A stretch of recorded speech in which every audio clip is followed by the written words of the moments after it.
Welcome to the Rim Break Rodeo. We hope this video helps. In this video, I will explain how to get Kraken Aura craft. This powerful and rare aura is obtained through a special fusion process within the game. We'll go over each step, from gathering the necessary base auras to initiating the fusion. You'll learn exactly what you need and how to combine them to increase your chances of success.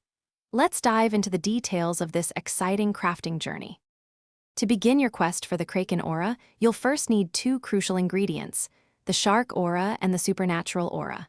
These aren't found directly, but are crafted themselves. For the Supernatural Aura, you'll combine Mystery and Death. And for the Shark Aura, you'll need to fuse Aquatic with Drop Call. Make sure you have these 4 foundational auras ready before proceeding to the next step. Once you have both the Shark and Supernatural auras, proceed to the game's fusion area. Here, you will combine these two powerful auras.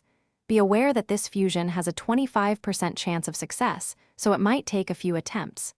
The fusion process itself takes 12 hours to complete, but if you have a VIP Game Pass, this time is significantly reduced to just 6 hours. Patience is key for this rare craft.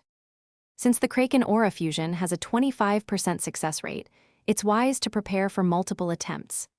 Gather extra Mystery, Death, Aquatic, and Drop Call auras to craft additional Shark and Supernatural auras. If you're eager to speed up the process, a VIP Game Pass will cut the fusion time in half, from 12 hours to 6. Remember, each failed fusion consumes your ingredients, so persistence is vital. Thanks for watching. Consider subscribing if we helped you.